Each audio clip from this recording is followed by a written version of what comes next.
Hello everyone, and welcome back to Core. We're done with our little cuddle session with Mike.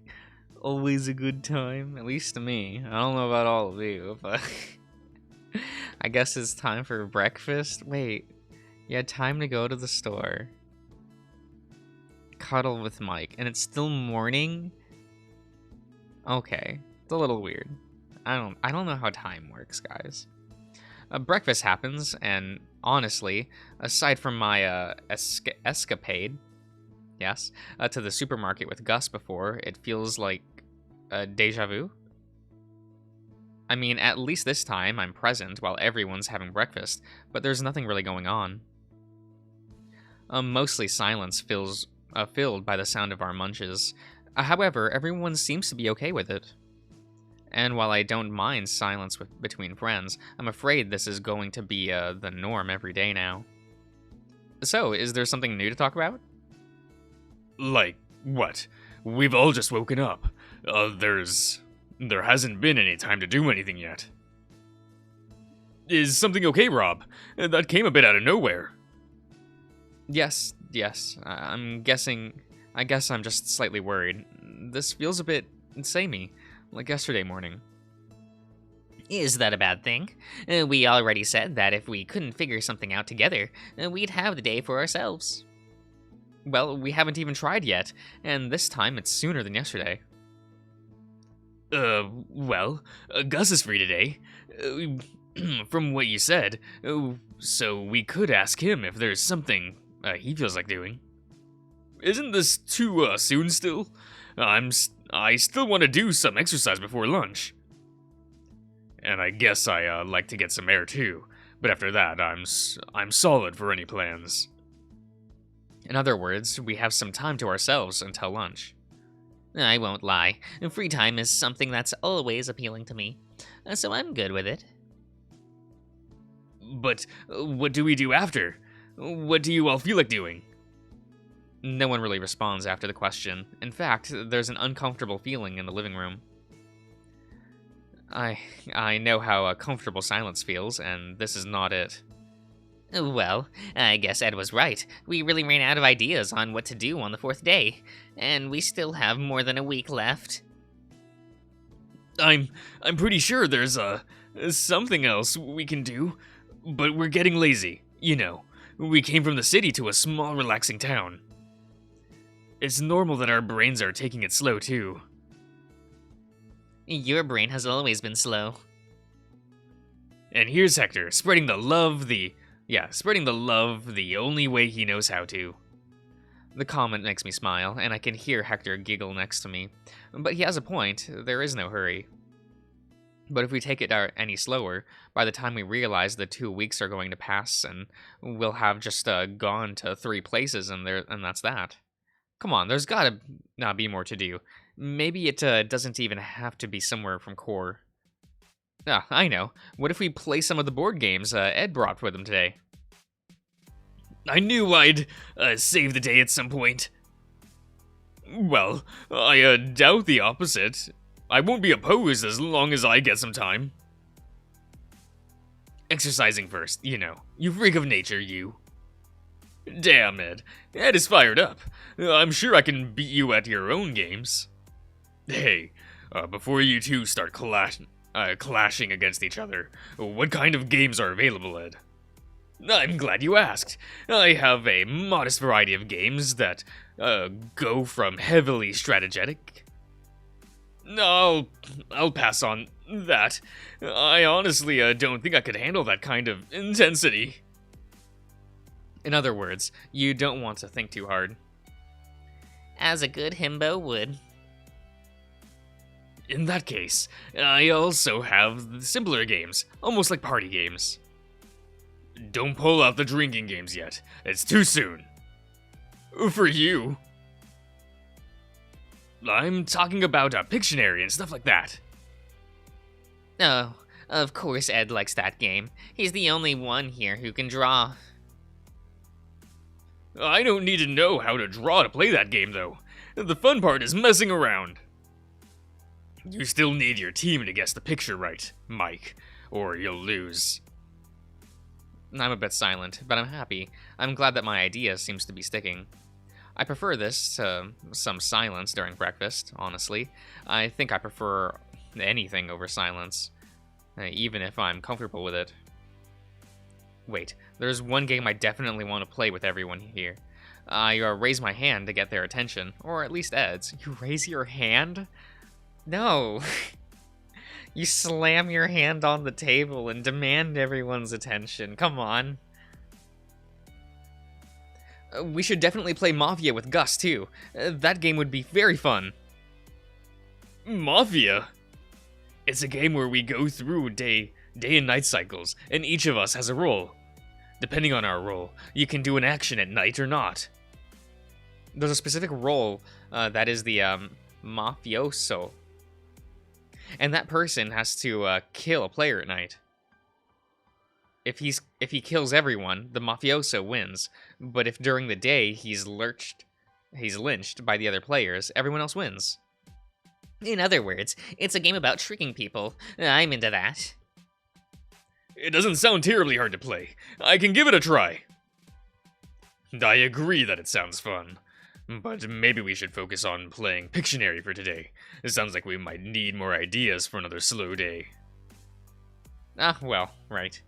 But we'll definitely play that at some point in the future. I really want to. I'm with Robert here, and we need more lazy days when we when we stay home and play board games. I haven't said that.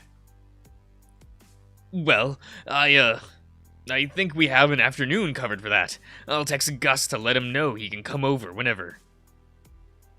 Preferably after lunch. Excuse me. He bought some food today, so my guess is that he wants to cook his own stuff. And that way, we still have time to do our own thing for a while before we hang out together.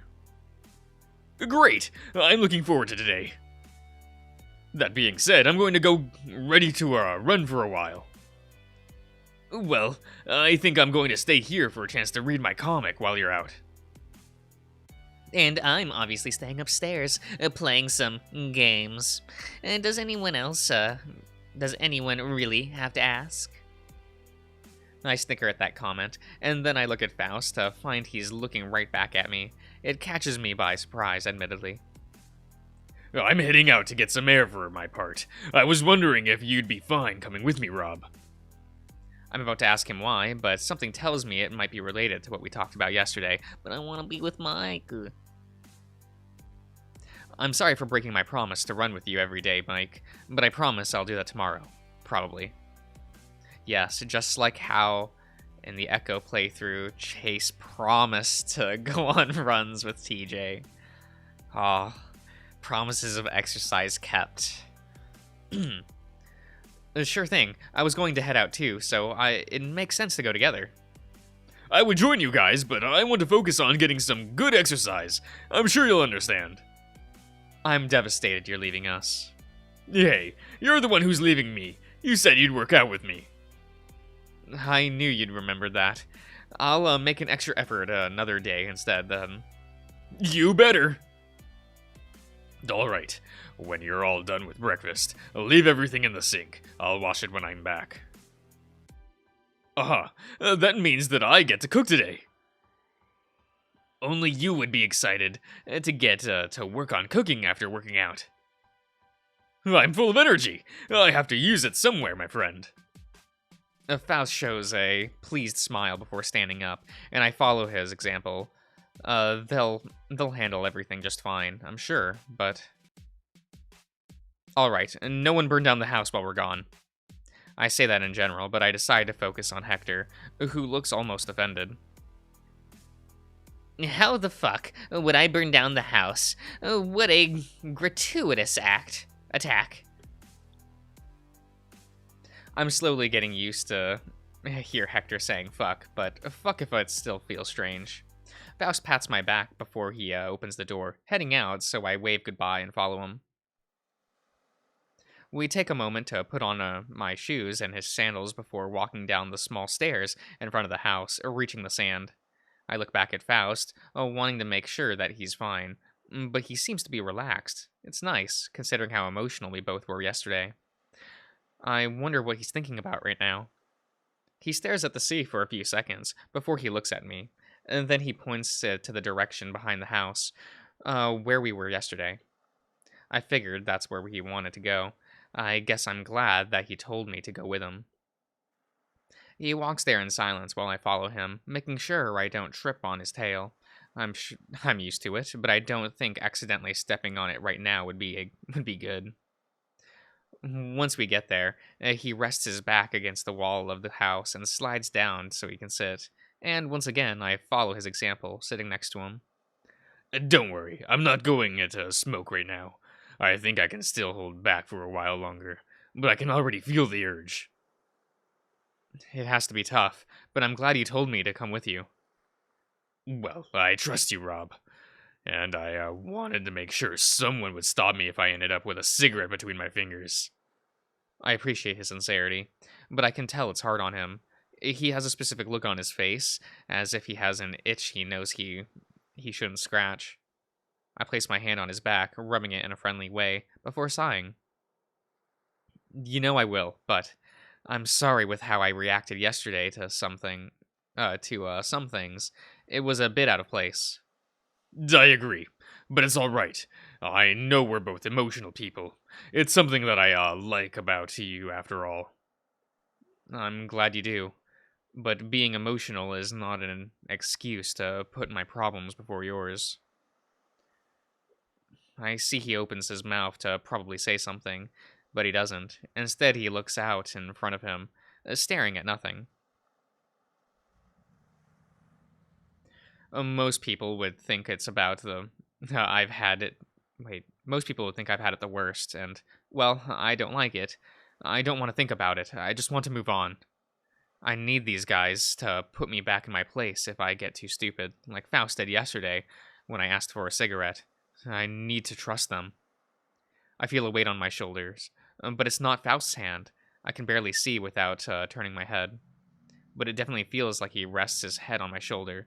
It'd be easier for me to do that, but I accept this awkward position, smiling. I wonder what Mike is going to do for lunch today. You can't let that rivalry go, can you? It's one of the many things that kept us this close for so long. We like to challenge each other. He's loud, and he can be annoying sometimes, but he's really helped me grow up as a person. I stay silent so I can listen to him. His relationship with Mike has always been something fascinating to me. Best friends to the point that they can argue about anything, but they'll always laugh together right after. Not even I can say I can do that. I haven't had a lot of fights with Ed, and things tend to be a bit gloomy for a few days until him or I feel better. Not to mention him. Here I am again, thinking about him. I'm also really glad to see how Hector is growing up. I haven't seen him this active ever. Can you keep a secret? Of course. Don't take this the wrong way, but I'm still surprised he came with us here. Or, well, that his parents let him.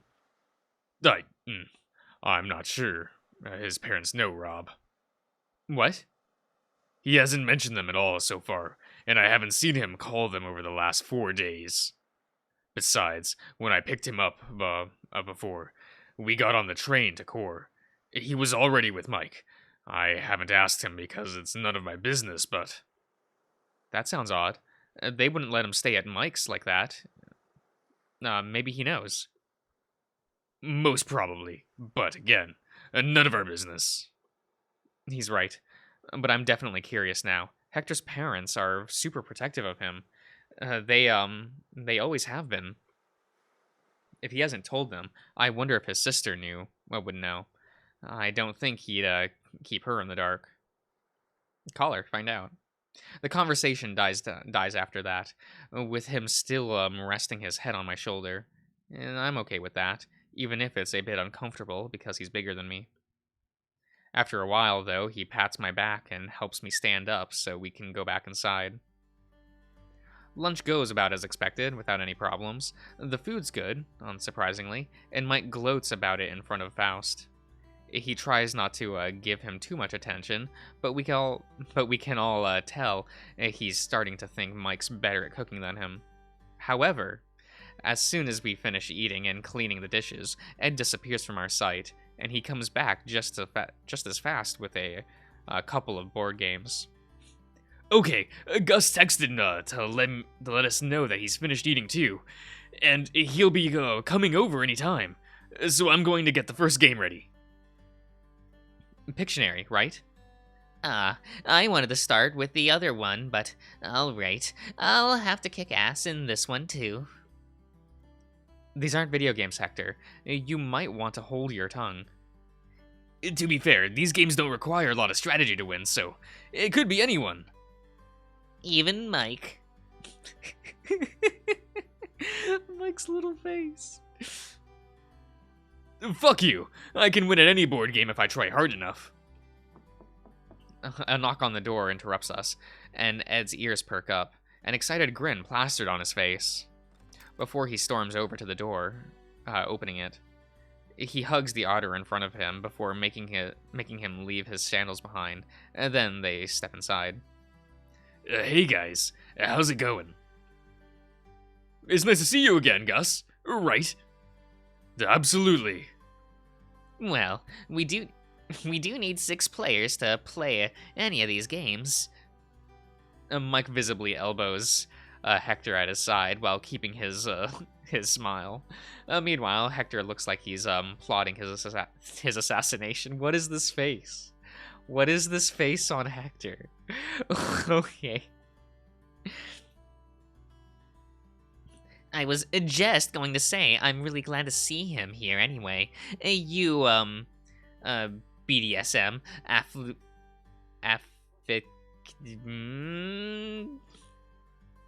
words are hard.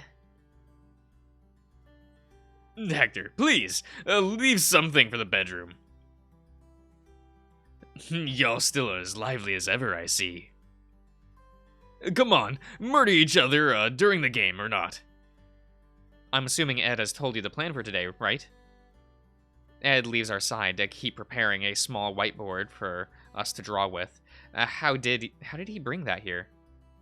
Anyway, while he does that, Gus sits next to me, kicking his legs, being careful not to hit any of the guys in front of us on the table. Kinda. Said we'd be playing some of his games, so I figured they'd be board games or something. Pretty much. We're going to play Pictionary. I heard about it, but I'm not sure how to play. We'll divide into 3 teams of 2, and each one of us will write a word that we'll put in a bucket. After that, one person will take a paper, and he'll have to draw on the whiteboard for his teammate. If he guesses it right under a minute, your team gets a point, but if he doesn't, you don't earn anything. Sounds easy enough. Oh, what did the winners get? What do you mean? We're playing for fun. That's okay and all, but if we're playing against each other, there needs to be stakes. I knew I liked you for a reason. As long as it's not embarrassing, it's not something too extreme, I'd be okay with that. I'm hard to embarrass, though. Don't act like you've already lost. I'm assuming I'm going to be in your team, so you better try hard, Mike. Please, I never give up. You should know that better than anyone. Alright, I'm into it. I'm not going to back out from a challenge. What should it be? How about this? We'll use a second bucket for the consequences. Instead of points, if your team loses, you take a consequence from it. And the loser team has to do whatever it says. That could work. We can choose our own dares. That being said, keep it friendly, Hector. Everyone always expects the worst of me. I'm just a sheep. Alright, any questions? Everything but the, teams are ready, so how should we pair up? I take a second and think. I choose Faust. As expected. Well, Ed, you've seen me draw before. My chances will improve with you. Agreed. Show me what you're made of, gamer. Oh my god. Ignore that. That was cursed. Well, I'm not disappointed, but I guess it's you and I, Gus. Couldn't have chosen a better partner anyway. We reposition ourselves around the table according to our new teams, having the whiteboard either in front of us or to our side. Okay, I will be ending the part here, everyone, so I will see you around.